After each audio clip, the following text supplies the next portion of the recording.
Good afternoon, everyone. On behalf of the University of Washington College of Forest Resources, I wish to welcome all of you to this 14th Denman Forestry Issues series entitled Sustainable Urban Ecosystems, Human Dimensions and Management. We look forward today to an exciting and informative program as we begin to investigate a series of issues dealing with natural and environmental resources found in urban and urbanizing regions of our state and beyond. In visualizing the size, the ecological diversity, and land use pressures of the Pacific Northwest region, picture in your mind the gradient of land use change as we proceed from, say, downtown Seattle, Everett, Tacoma, or Portland, eastward through the foothills of the Cascades and out into the forest lands that lie to the east. Or picture yourself in one of those cities and move westward out towards the Pacific Ocean. This window box to wildlands land use gradient depicts the pressures that an urbanizing society creates on the natural systems of our region and is one of the purposes we are gathered here today to discuss ways that we might sustain our urban ecosystems as these pressures mount. This subject is in keeping with the purpose of the Denman Forestry Issues series, which is to provide information and discussion on timely forestry and natural resource issues facing our region. As with all the activities associated with an academic setting, our ultimate goal is to inform and to educate our students, our faculty, and our staff, as well as resource professionals, citizens groups, landowners, and the general public. These programs are made possible through the generous support provided by the Denman Endowment for Student Excellence in Forest Resources. And they support the college's vision as a world-class and internationally recognized source of knowledge relevant to environmental and natural resource issues. The mission of our college is to study and investigate the sustainability and functionality of complex natural resource and environmental systems in both natural and managed environments using an interdisciplinary approach across multiple spatial and temporal scales to include our urban, suburban, and wildland landscapes. Today, we wish to focus on a variety of issues related to the creation and maintenance of sustainable urban ecosystems or urban environments. We will hear presentations covering the impact of development on urban ecosystems, interactions between urban ecosystems and humans, management issues related to urban parks and urban forest, and the role of botanic gardens in our urban environments. Today, our program covers a range of social management and ecological aspects of sustaining our urban ecosystems. The physical and biological aspects were discussed in an earlier Denman program. With us today to discuss these and other topics are speakers from city government, nonprofit organizations, and higher education. Our topic, again, is sustainable urban ecosystems, human dimensions, and management. And our moderator is Professor Sarah Reichert from the University of Washington College of Forest Resources and the University of Washington Botanic Gardens. Sarah? Thank you, Dean Beer. I'd like to introduce our first speaker, Dr. Kathy Wolf. She's a research social scientist in the College of Forest Resources at the University of Washington. She uses theory and methods of environmental psychology to better understand human dimensions of urban forestry and urban ecosystems. Kathy is particularly interested in how scientific information is integrated into local government policy and practice. She has traveled the world presenting her research and has made presentations in Japan, Europe, Canada, throughout the United States, and many other places. She has a PhD in landscape architecture from the University of Michigan.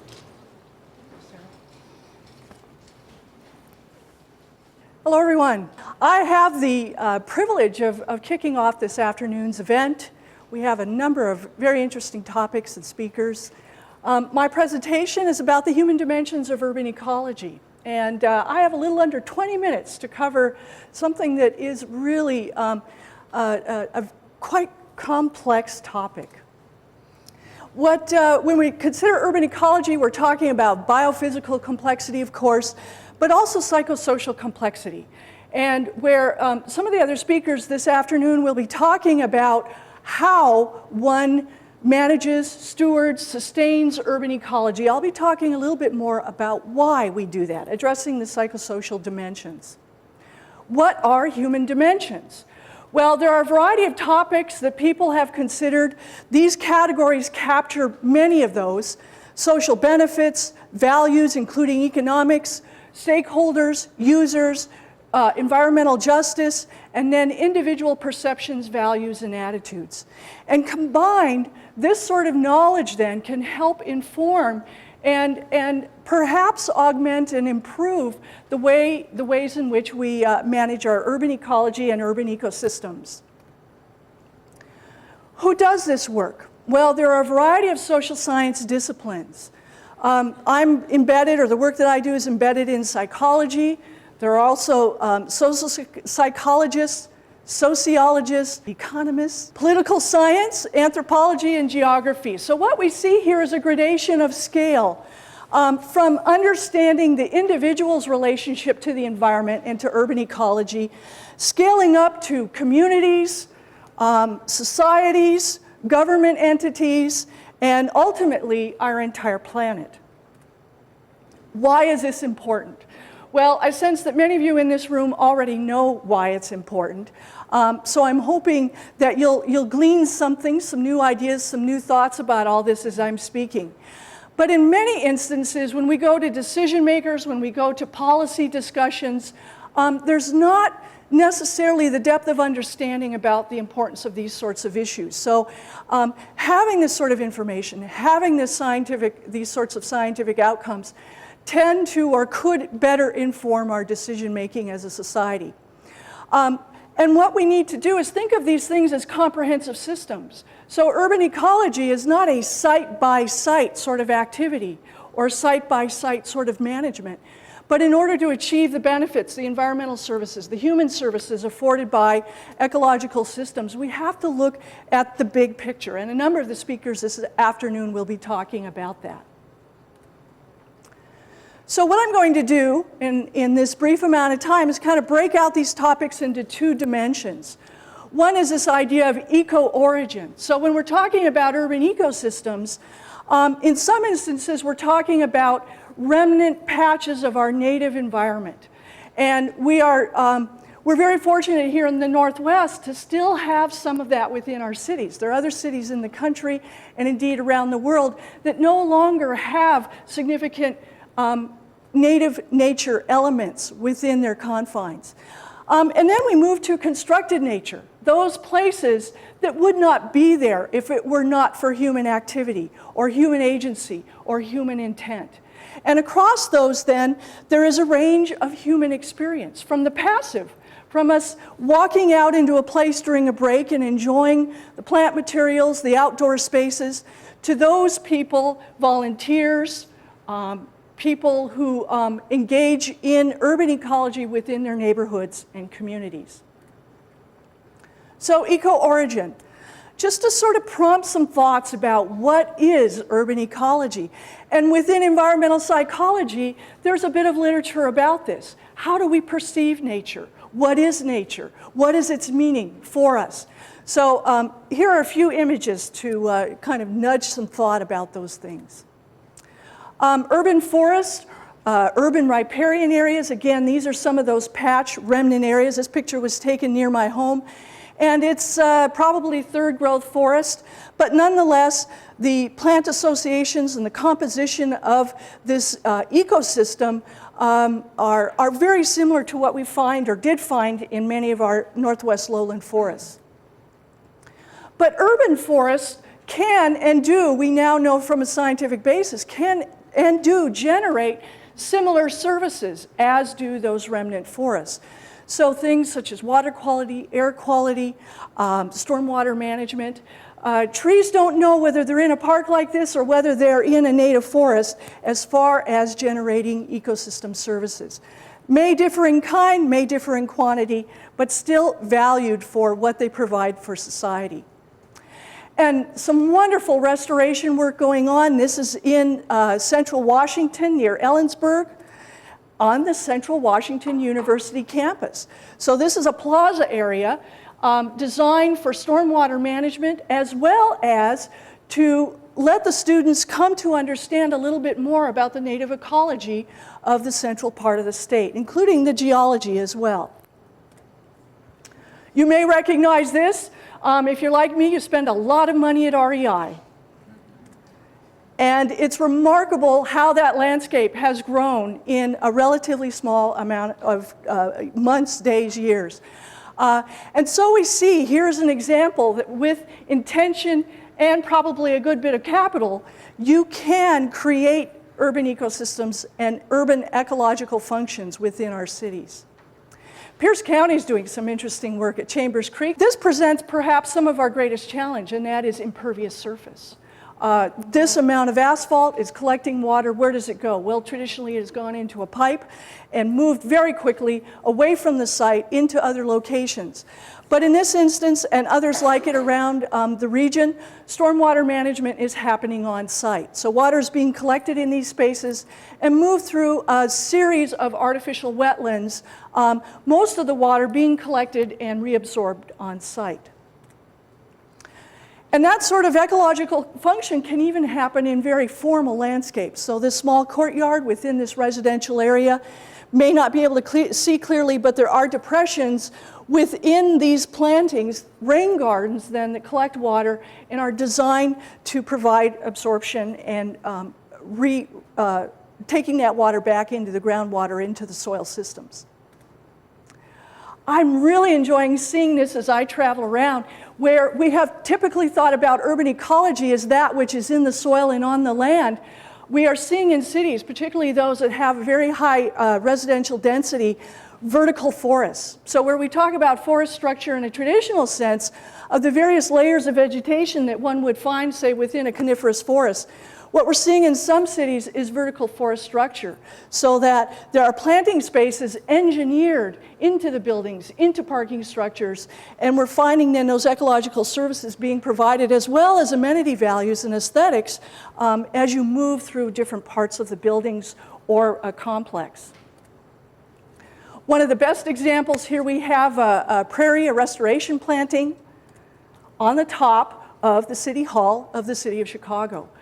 Using native species, the intent here is stormwater management. It's also to reduce heating and cooling costs of the building, which they have effectively done. But they've also created a patch of Midwest prairie on this building that is several hundred feet above the ground. A recent visit to Nashville, I talked with the designer of this roof garden, and they have used native materials. They were very interested to find that within 1 year, native pollinators had come in and discovered this garden. Again, it's 4 stories above the ground, and the animals, the creatures, the associated species are finding these spaces. Another interesting project, West Manhattan, an abandoned railway line, overgrown with invasive species, but the community has taken an interest, and there is now a proposal to create a 1.5-mile trail system. So this is a rails to trails in a very urban setting. And a Dutch designer has proposed a varied and wild mix of native grasses, flowering meadows, and woody thickets in order to landscape this high ground trail system. So now I'll turn to this other dimension of human experience from active to passive. And what I'm going to do is talk very quickly in some phrases. Some are emergent. Some of these ideas are emergent. Some are fairly well accepted within the literature. While I'm not presenting graphs and charts, there is a long and deep literature in these sorts of things. And what we can do is think about this as civic ecology. And traditionally, perhaps, we tend to think of ecology as something that the scientists do. and they generate findings, and they publish the outcomes. And then the general public takes this information and perhaps integrates it into policy, decision-making, and management. But what I propose here, what is emerging in this country and here in the Northwest, is the idea that people are engaged in ecology for civic purposes. So not only for ecosystem services, but also for the benefits that are provided to communities. So here, for instance, in one community, a system of rain gardens was developed in this abandoned lot, and it has become one of the favorite play places within the community. Passive experiences, we know that there are a variety of benefits from encounters, brief, occasional encounters with outdoor space. Community gardens are another example. These are often the transitional uses of abandoned lots or unused properties in our cities, and they become a nexus. They become a hub for a community and a variety of values and a variety of benefits, in addition to, obviously, the food that is produced here. What are some of those benefits of being in contact with nature in a passive sense, and that is just walking through it, biking through it, driving through it? Here are some of the findings, and again, if you consider this presentation a portal to a much broader literature and a lot of ideas from a lot of people. If you'd like more information, by all means, contact me later at another time. But anyway, lower crime rates, job satisfaction is impacted by people's visual contact with nature on the job. Really interesting work with children. ADHD symptoms are reduced. This, again, is empirical findings. If children spend a certain amount of time in green spaces, in addition to other activities to treat ADHD. A colleague of mine in Japan started a recreational tree climbing organization, and before they knew it, it became a therapeutic tree climbing organization. So people with emotional and physical disabilities are training to climb trees. So the combination of preparing oneself to actively climb trees, as well as a sense of satisfaction once you do that, is turning out to have some very positive benefits. For instance, this group of kids, you may be able to see, each of them has an impairment of fingers or toes. No one really knows why, but this Magic Fingers group is one that the kids are up there climbing trees and gaining a variety of emotional benefits from doing so. Parks, open space, trails, we intuitively recognize the benefits. Health and well-being being important. Roger Ulrich has done a number of studies on illness recovery, stress recovery, having to do with passive experiences of nature, and that extends as well to the driving experience. Our commute, back and forth, from the office to work, whatever. It makes a difference if that roadway is green.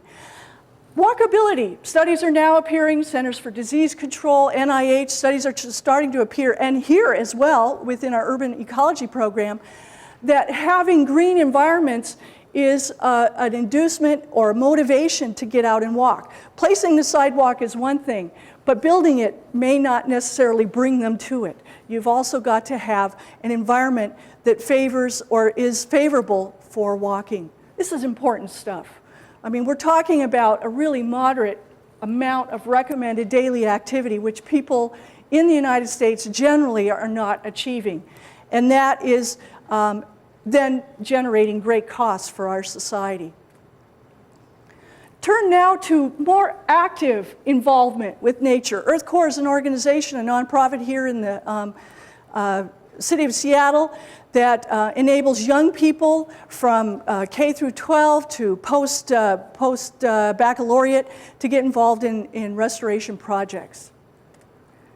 And these young people gain service skills, work skills, leadership, and they take that on either into natural resources careers, natural resources interests, or into other dimensions of public service in our communities. Is this an ecological site? Yeah, maybe. Depends on your perspective, depends on your definition. But compare this is the same site. So there on the right was that school ground. On the left, the small insert, This community decided that they wanted more green around their schools. So check out that little reading circle. That was the first step. The kids insisted, we want something symbolic, we want something to show that change is happening. So this reading circle was done within the community or with community involvement, preceded then or followed by the removal of all asphalt. Kids were involved in the planting at all phases. And another way that people engage in their communities with nature is community gardens. We know that not only do they provide food, they can be an element in stormwater management, but they become the third place in many communities. So just as Starbucks tells us that that's the place to be if we're not at work or if we're not at home, the third place, these gardens often serve that function as well, a place where people can get together, talk, get to know each other, develop some social and natural capital simultaneously. So why is this all important? Just to wrap things up here. On an individual basis, having nature in our cities, having functional ecosystems in our cities improves how people function. It's fundamental to who we are and what we do. It's important for public health and welfare. And many times young people who are involved in these projects develop skills and capacities that transfer to other elements and other dimensions of their lives. And they become an active component or an active contributor to sustainability in our cities rather than a spectator as others are telling them what should be done or what could be done. Why is this important for communities? First of all, urban greening, urban ecosystems create vibrant, livable cities. If we want to protect the productive lands, working landscapes out beyond our cities, we have to create cities that people want to live in. And landscapes help us do that. Environmental services, human services are provided. And there are now people talking about security and democracy being linked to community activity. And urban greening is but one strategy that we can use to engage people more actively in their community and get to know people and develop those social systems that enable people to resist any threats at whatever level that might happen. So thank you.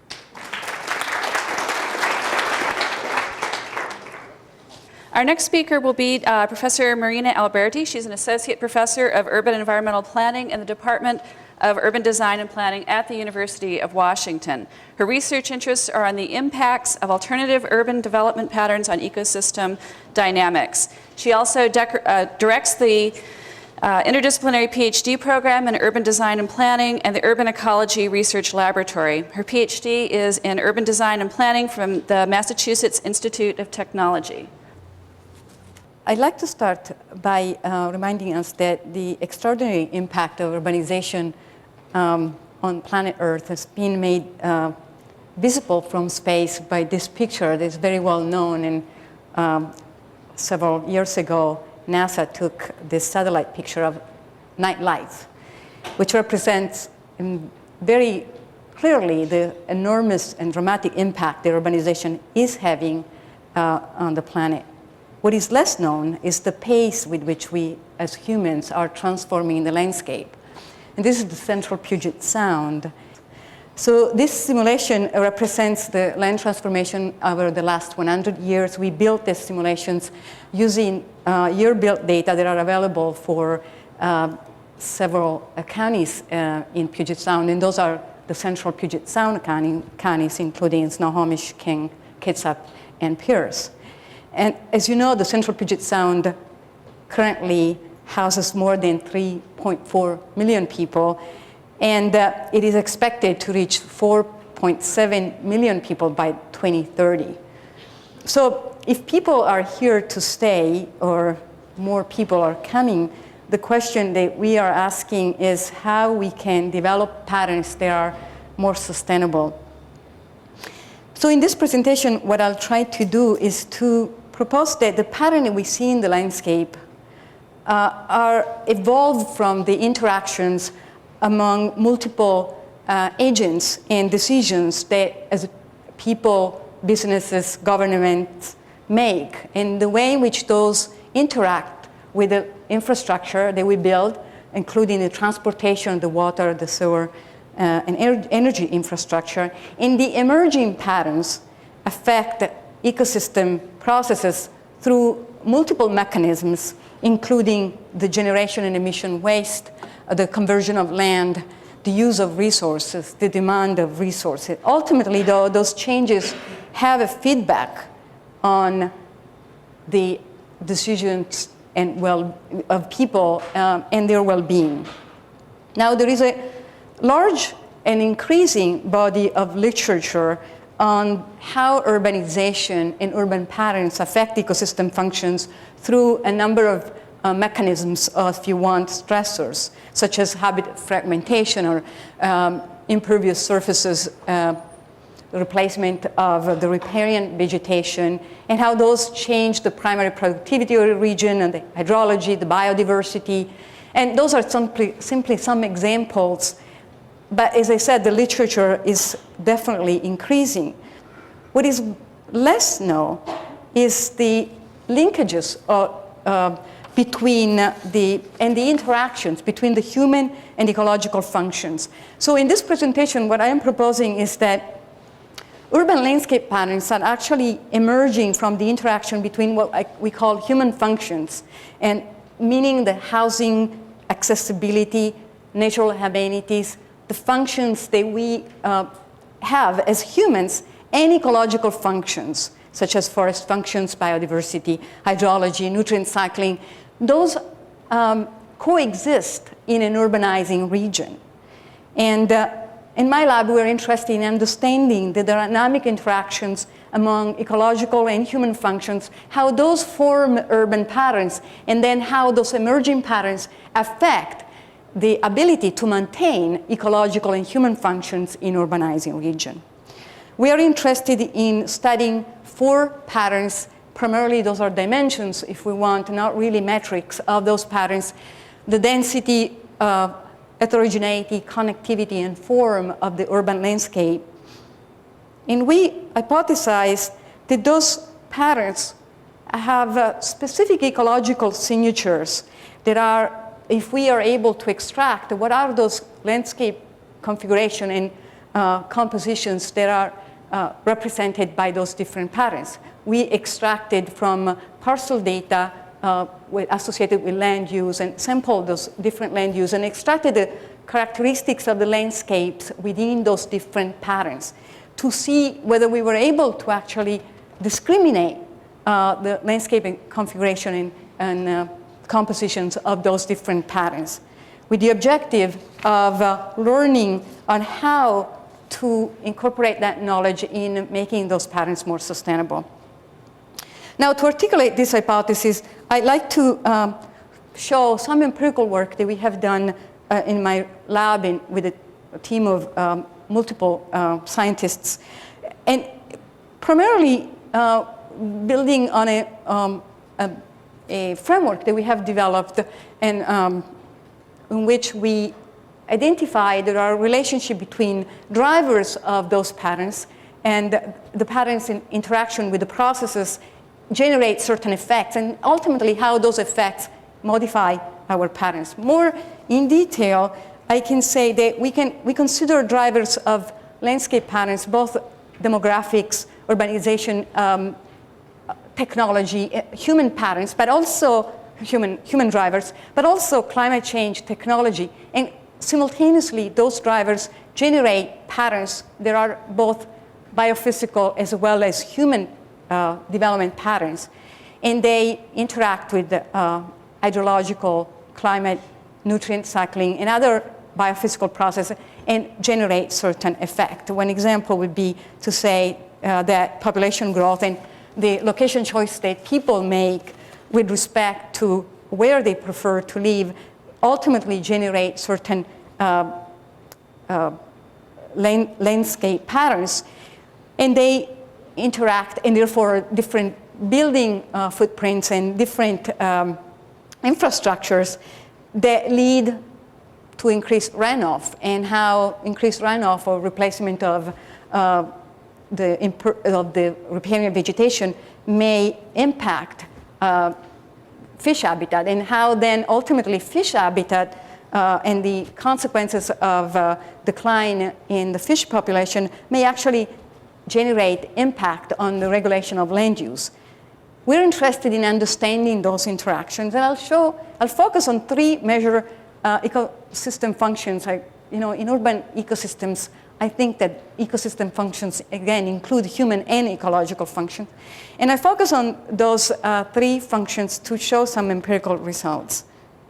So first, we studied how urban patterns affect biotic integrity in stream through a number of mechanisms like change in runoff and replacement of riparian vegetation, and interference with the stream network. And we used the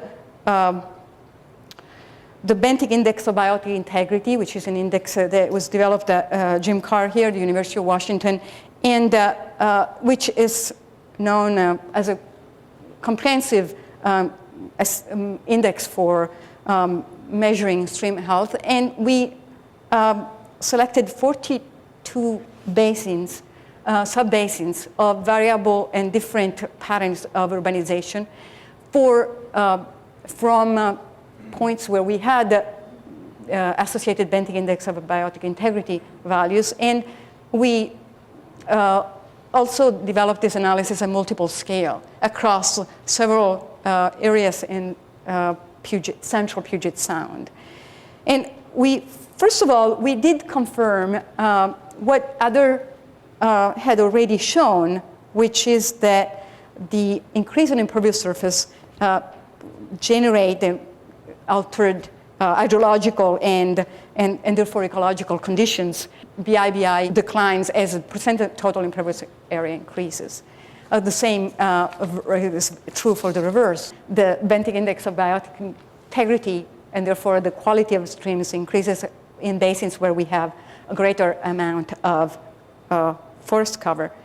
But what we also showed that percentage impervious surface and percentage forest in those contributing watersheds are very coarse predictor for biological conditions. In fact, there is a lot of noise at certain level of impervious surface of trees. What we also found, though, that therefore the location or the type of impervious surface may be critical. We found, for example, the number of road crossing per kilometer of stream is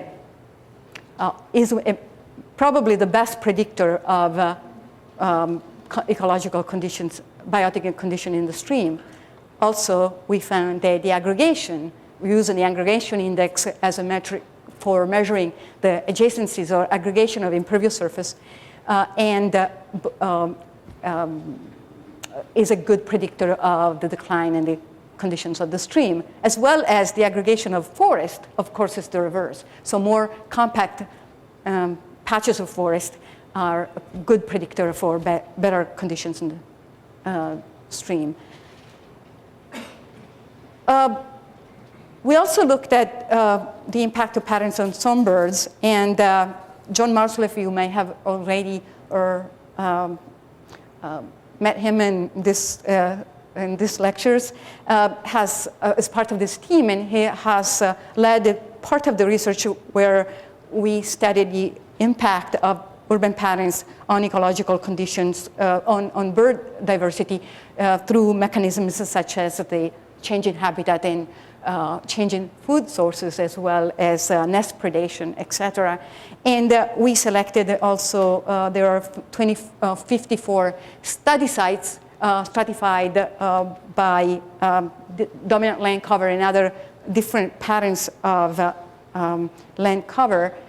And just to briefly summarize, this graph summarizes the work that John has led, in which basically showing that the number of bird species in the 1 kilometer square landscape area was strongly correlated with the percentage of forest. But that also was not a linear relationship, but and peaked at 50% of the forest in the landscape. What he shows is that bird communities at the urban fringe support rich mixes of both native forest birds as well as early successional birds and also synanthropic species. Those two examples focus on ecological functions. I briefly wanted to show one of the most difficult things is to actually look at the impact of changing the land cover and changing the ecological conditions on human values. And specifically in this case, we look at real estate price. Hedonic regression models are used to typically to explain the price of goods by using certain attribute of the goods. And typically, hedonic regression models of residential property uses structural attribute of the house as well as other spatial attributes of the neighborhood, for example. Here what we did was to control for those factors and look at how the percentage of land cover within a certain distance from the parcel in fact had an impact, or whether it was significant impact, to explain the price of goods. And two of my PhD students and also Paul Waddell, together we developed this analysis and found that a decrease in 10% of forest cover within a 600-meter window from the actual parcel where the land cover was measured had an impact, a significant impact of 2% increase in the sale price. Now, this sounds a small amount, but on a house of $500,000, that's $10,000. But what is more important is not the total amount, but it is the fact that there is a factor that is a preference that is revealed in the price of a good that is related to the environmental amenities that trees provide. And there are a lot of other ecosystem functions that are not quantified currently, that are provided to humans, and this is just a framework to show how that could be studied. So in conclusion, what I like to say is that there are that the interdependence that we can observe between human and ecological functions plays an unprecedented challenge to integrate science and planning to build resilient cities. And this is a challenge that I wanted to give not just to planners that should incorporate a better knowledge of ecosystem functions and how ecosystem functions support human functions, but actually also to scientists that should start to study more explicitly ecology with integrating humans in them to make ecology more relevant to the human species. Also, one other implication is that the ecological resilience in urban ecosystems, because urban ecosystems have the presence of human and natural functions, has to do with the ability to maintain both. And if we can identify different ecological signatures for patterns of urbanization, then it's clear that the way in which we build those patterns have serious consequences on the delicate balance for maintaining human and ecological function. And finally, I'd like to say that, well, there is a lot to be learned in order to design those resilient development patterns. We need to understand more explicitly the mechanisms by which urban patterns are linked to human ecological function. We need to build what we can call a mechanistic urban ecology. Thank you.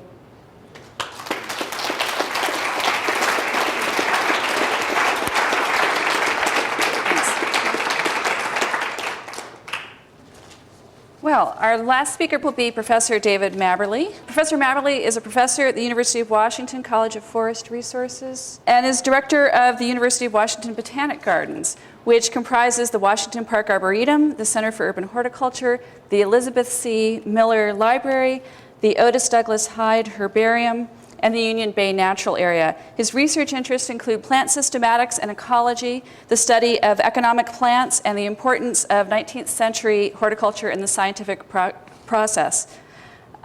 David has degrees from both Oxford and Cambridge universities in Great Britain. Thank you and good afternoon. Of all scientific institutions, botanic gardens have perhaps the longest history, some of them existing as entities for hundreds of years. The oldest in the English-speaking world is that at the University of Oxford in England, founded in 1620, and there is indeed a handful of even older ones in continental Europe. This is Oxford in 1675, aerial view, and you can see in the top right-hand corner what passed for the first greenhouse in the United Kingdom. Many such gardens, as in the case of Oxford, sit on prime real estate, and despite the obvious economic pressures, have remained on their original sites throughout. What does this longevity tell us about their roles in society over 400 or so years? And what does it tell us about society itself? Every nation and most principal cities have botanic gardens. Developing countries are establishing them, and those with surging economies, such as China, are putting literally billions of dollars into enormous new botanic gardens. Why is this? What is it that makes such institutions so important today? Firstly, we have to consider what botanic gardens, including arboreta, are not. They are not just parks or public gardens. The well-worn definition from the International Union for the Conservation of Nature is a garden containing scientifically ordered and maintained collections of plants, usually documented and labeled, and open to the public for the purposes of recreation, education, and research. The core of their raison d'etre is the fact that they exhibit scientific collections of plants, that they're not merely there for display, though that is an important aspect of the work of many botanic gardens. They are there for education as well as recreation. It is this combination, I believe, that has kept them going for so long. Nevertheless, through time, the balance between these functions has changed, has caused tensions and indeed strife, when in essence it is the melding of these two functions that makes them, just as with other collections-based organizations like art museums and natural history museums, extremely precious to society. The early botanic gardens were entirely utilitarian in serving the very practical function of demonstrating medicinal plants. That at Oxford, for instance, was like this, and the name of the Chelsea Physic Garden in London recalls its origin and long association with the worshipful society of apothecaries. Later, with the discovery of plants overseas, botanic gardens came to be rather self-conscious attempts at reproducing the Garden of Eden. Here is an earlier depiction of the Garden of Eden by the Oberrheinische Meister of 1410, showing the Virgin and Child in a little paradise garden. And it was an attempt to reproduce this that led to John Parkinson naming his book Paradisi in Sole, Paradise in the Sun, which of course is a pun on his own name, John Park, Paradise in Sun. And you can see here, quite rightly, Adam, decently clad, attempting to graft an apple tree. The utilitarian face of botanic gardens came to an apogee in the imperial expansion of Europe. The gardens in the home countries became not merely the repository of the flood of new medicinal, but also of many other economic plants. Here you can see the 4 continents of the world presenting their economic plants to the nation of the Netherlands in 1663. And they were not merely the repositories, they became the sorting houses and trial grounds for what was to become the mass transportation of economic plants, plus their weeds, to other countries in the expanding empires. With increasingly sophisticated glass and heating technologies, these imperial centers assumed a crucial role in the economies of the colonizers and the colonized. From the Jardin du Roi, later the Jardin des Plantes in Paris, to the Hortus Botanicus in Amsterdam, as here, but perhaps supremely to what are now the Royal Botanic Gardens at Kew in England, what have become the major plantation crops of much of the tropical world were introduced and propagated to be sent on to an increasing network of dependent new botanic gardens in the colonies, to Mauritius, to Calcutta, to Singapore, to Java, to Sydney, to the Caribbean. And so rubber trees from the Amazon reached what is now Singapore and Malaysia to make the backbone of the economy of the former federated Malay states. They got them via Kew. Coffee from Ethiopia was introduced to South America via Amsterdam. Vanilla from Mexico went to Madagascar via Paris. Associated with this began a huge worldwide project of documentation in the form of dried, flattened specimens of the plants, what we call herbarium specimens, filed in museum fashion to record what was being grown and what was being passed on. Here is the Otis Douglas Hyde Herbarium in the University of Washington Botanic Gardens, which is largely a herbarium of cultivated plants.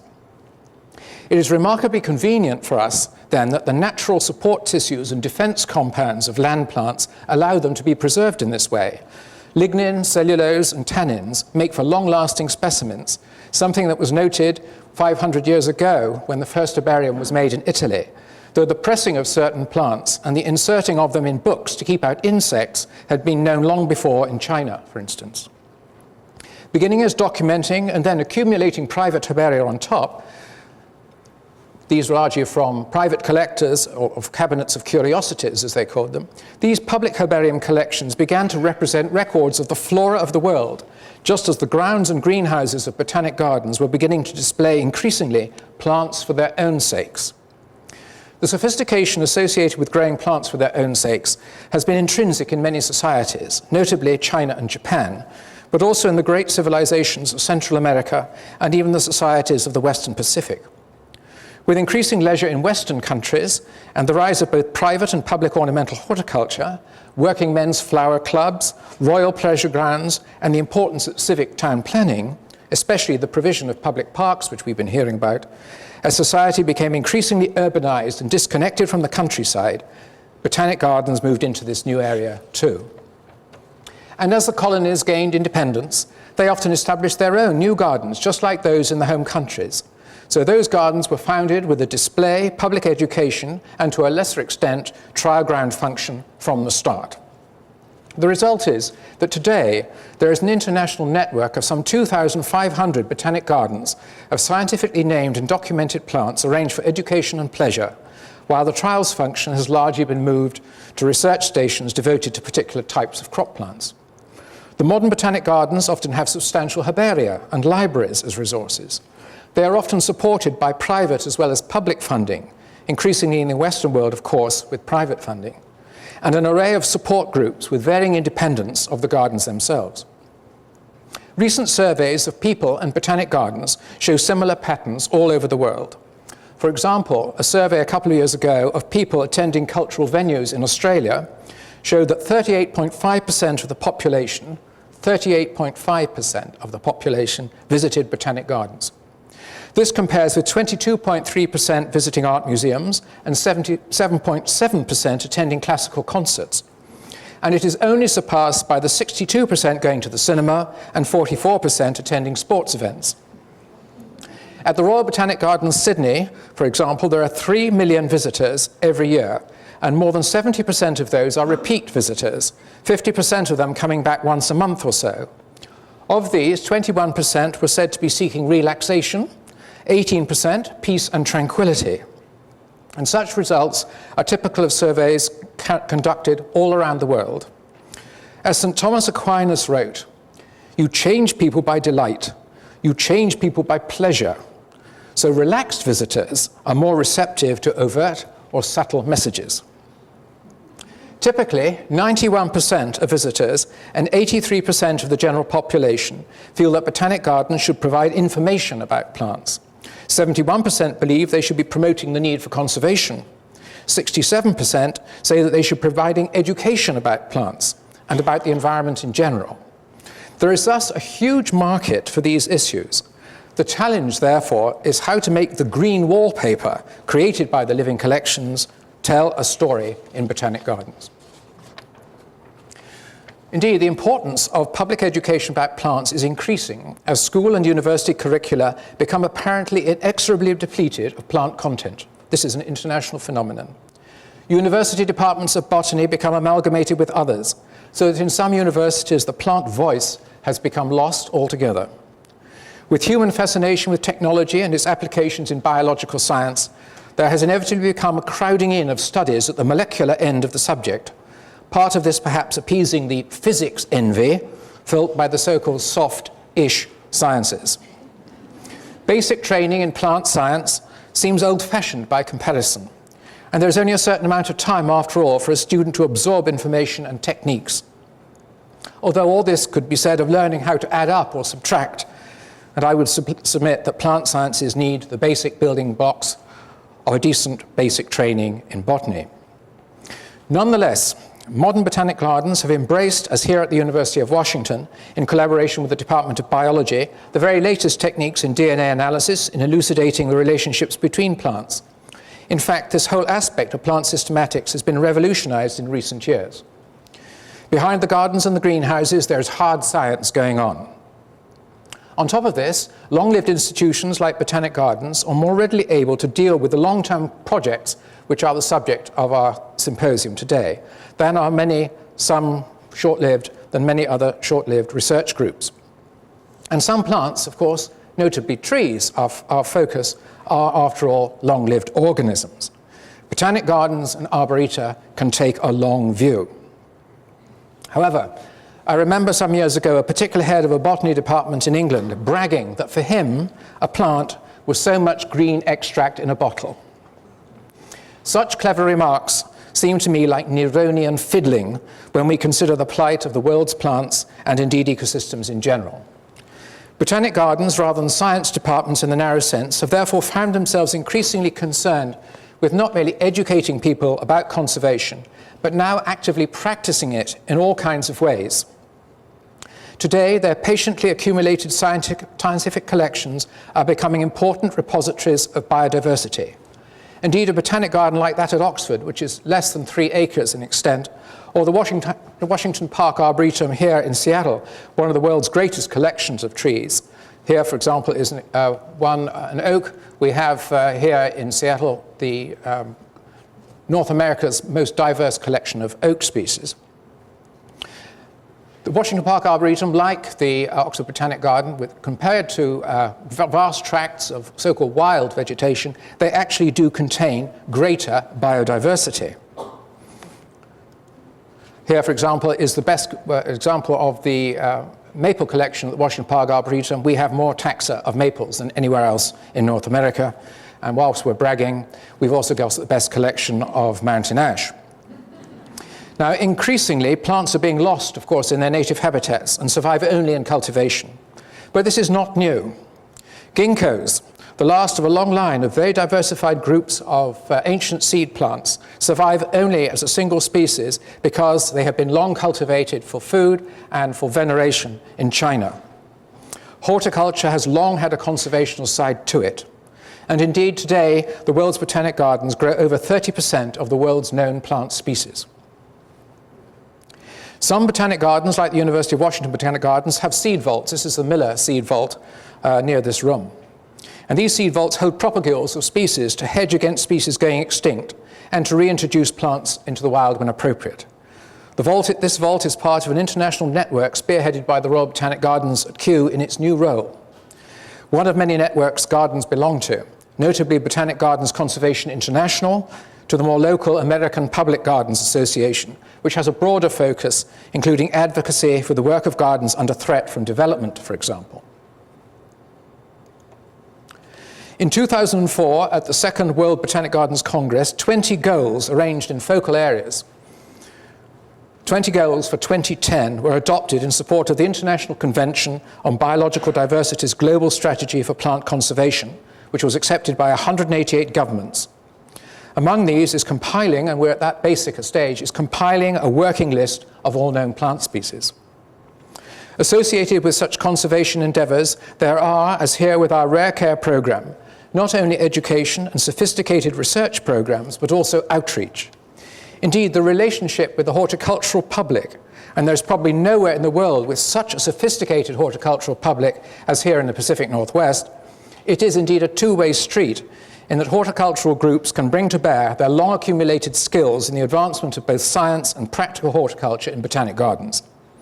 As part of this, a modern botanic garden must provide appropriate courses and classes, seminars and field trips, conferences, and promote expeditions. In short, modern botanic gardens are rising to the challenge posed by the issue of diminishing biodiversity in so-called natural habitats around the world. Effort is now being concentrated on how effective this is in individual gardens in terms of performance indicators, such as the amount of natural habitat managed, species established ex situ, effects on local to national policy, advocacy for sustainable uses of plants, education targets, and so forth. For, as the egregious keeper of the Royal Botanic Garden, Edinburgh, recently said, botanic gardens are really the only places at the moment that have the skills to adapt the landscape to those changing conditions. Maintaining biodiversity in the face of climate change is going to be a very active process. Also to be addressed, in my opinion, is the prevailing notion of the relationship between humans and plants as one between subjects and objects, a notion deeply embedded in the Western psyche, but less so in the belief systems of the East. Because humans are indeed symbiotic with plants, there is room for recognizing a more collaborative approach. Indeed, it seems to me that this is another focus for the modern botanic garden in an urbanizing world. The issues of diminishing plant appreciation and understanding in people divorced from the countryside, and the issue of diminishing biodiversity itself. Issue-based botanic gardens must strive to show human beings' position within, rather than above, the changing biological world. We now need to see botanic gardens with issue-based sub-gardens to help society understand the ecological issues facing us. Bearing in mind that it was in universities that botanic gardens began, what does this mean for a university botanic garden? What are the other contemporary issues university botanic gardens should address? Some spring to mind. The restoration of degraded habitats, as here the Union Bay Natural Area established on the Montlake tip. The use of and demonstration and building of sustainable green buildings, as here at Merrill Hall. The problems posed by invasive plant species, perhaps second only to habitat loss in the reduction of biodiversity, the threat of global warming, the diminishing availability of water, the use of herbicides and pesticides, new sources of energy in terms of biofuels, new less demanding crop plants, the possible hazards of genetically modified organisms, and in an intellectual organization, the debate on evolution. Here then is the mission and vision of the University of Washington Botanic Gardens with an aerial photograph of our extent.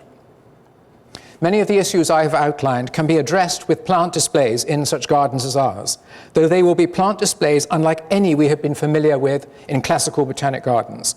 They will require creativity, imagination, and of course funding. Most of them relate to very utilitarian issues, just like the original botanic gardens. In short, there is a focus for botanic gardens, particularly those associated with the great universities of the world, of which the University of Washington is one. As part of our mission to engage and educate the community and to promote sustainability, university botanic gardens have come into their own. In short, modern university botanic gardens are the vehicle for engaging and educating an increasingly urbanized society worldwide about ecological issues through courses and displays, utilizing their associated resources such as outdoor labs, libraries, and herbaria. Thank you very much.